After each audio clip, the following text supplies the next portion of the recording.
Foi nos tempos antigos. Eu estava sobre uma penedia. Lá embaixo gemia o mar. As ondas atiravam suas águas a meus pés, e as águas pulverizadas cobriam as pedras como um lençol. Aglon chegou como prometera, viera como um pássaro e disse: De onde venho, decidem os deuses imortais. Eu estranhei a linguagem. Não se assuste, meu filho. O governo dos mundos quem dirige é anjo. Os anjos governam os mundos. Abaixei a cabeça humildemente. Aglon, segundo me dissera uma vez, fora romano, e aquela era a linguagem dos romanos. Para quem não sabe, Penedia é uma aglomeração de penedos à beira-mar, fragmentos de rocha dura. O oceano se estendia à minha visão na sua imensidade. Contemplei a extensão que ainda me parecia infinita e as ondas, às vezes, atingiam alturas espantosas. Vamos, convidou-me Aglon. Eu então consegui. Deslizamos sobre as águas e, repentinamente, como duas gaivotas, mergulhamos. Nossa vibração, mais leve, levou-nos quase que instantaneamente às profundezas e notei que, de repente, tudo se tornara sereno e calmo. À distância, pareceu-me divisar uma enorme sombra de um navio encalhado. Aproximamo-nos e, de fato, era um navio antigo, holandês ou, quem sabe, inglês. Lembrando a pirataria, Aglon falou: Não se assuste, encontraremos criaturas aí. No fundo do mar? Perguntei. Sim, no fundo do mar. Algumas continuam ativas, outras não. Admirei-me. Há muita gente na Terra que não sabe disso. Aqui também, e riu. Lembrei-me que eu também não sabia, só agora estava tomando conhecimento, apesar de ter atravessado há tempos um mar de gelatina. Entramos e vimos alguns espíritos por ali. O cozinheiro do navio continuava cozinhando e alguns marinheiros lavavam o barco. O capitão parecia ser um tipo de pirata. Dava as ordens. Aglon falou. Creio que não sabem que já morreram e que agora são apenas espíritos. Fiquei surpreso com aquilo e, percebendo meu assombro, Aglon esclareceu. Meu filho, a vida existe em toda parte, no céu, na terra, no ar e no mar. Apenas o ambiente em que vivem varia de densidade e estrutura. Um é terra, o outro é água, outro é ar, e assim por diante. Deus, em sua infinita bondade, em sua suprema inteligência, faz os habitantes dessas regiões ou ambientes de conformidade com essas estruturas. Nem todos os seres existentes no universo respiram oxigênio, como na Terra.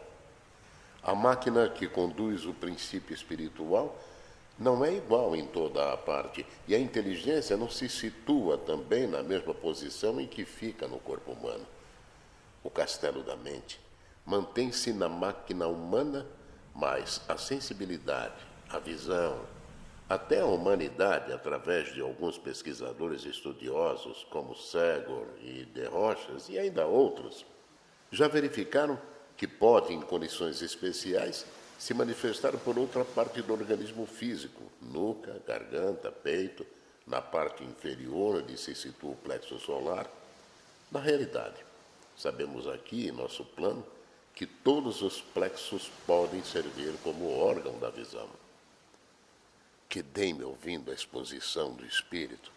Meus olhos, no entanto, contemplavam uma massa de água marítima que irradiava a luz de todas as cores em trilhões de partículas. Para minha visão, agora ampliada por Aglon, a água não se parecia em nada com a água vista da superfície. Admirado, eu perguntei: por que o homem não vê lá em cima a água assim multicor como a gente vê aqui? Ora, é apenas uma questão de frequência de vibração dos olhos que possua. Lá, como aqui, a natureza é a mesma. Apenas o homem não tem condições de ver. Quando ele evoluir, verá.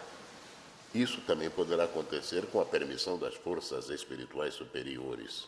ou de Deus, se você achar melhor assim, com a descoberta de novos instrumentos mais poderosos que o microscópio e o telescópio, o que já está acontecendo como marco inicial.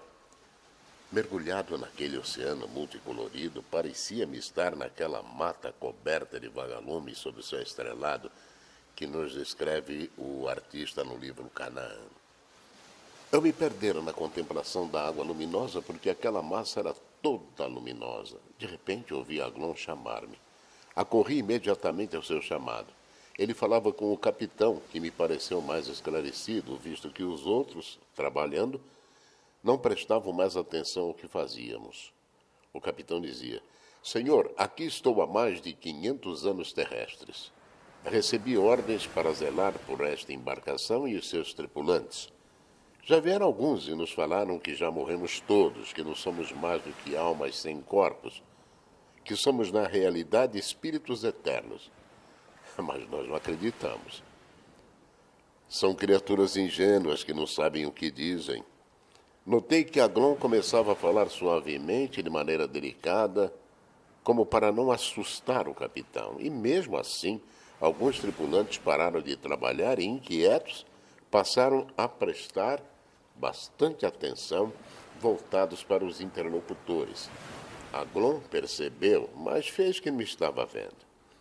Bem, perguntou Aglon, mas e você? Também pensa dessa forma? E como sabe que está aqui há 500 anos, então? Os homens da Terra não vivem 500 anos. O capitão, surpreendido de repente com a pergunta e chocado, gaguejou e tartamudeou. Não sei lá, eu não compreendo. Mas sei que eu não morri.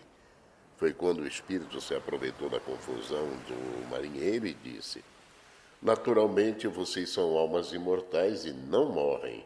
Creio mesmo que estejam aqui há 500 anos ou mais. O capitão parou de falar estarrecido, olhos parados.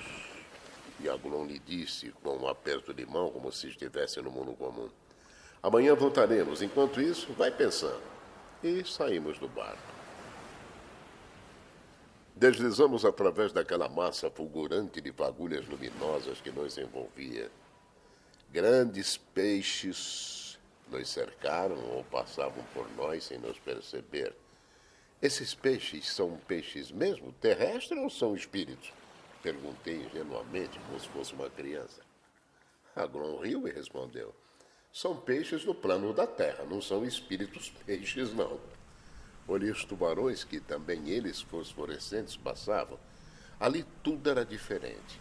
Embora a terra sólida aos nossos olhos espirituais apresentasse também massas e regiões coloridas e brilhantes de partículas luminosas fosforescentes, as montanhas, as nuvens, as matas, ali, porém, pela quantidade era mais chocante.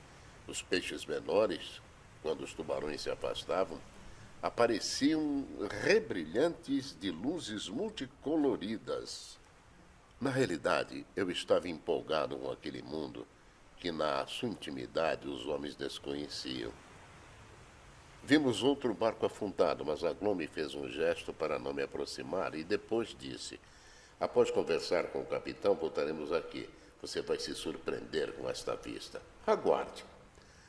Aí senti que o espírito queria primeiro me dar uma visão panorâmica daquele oceano luminoso.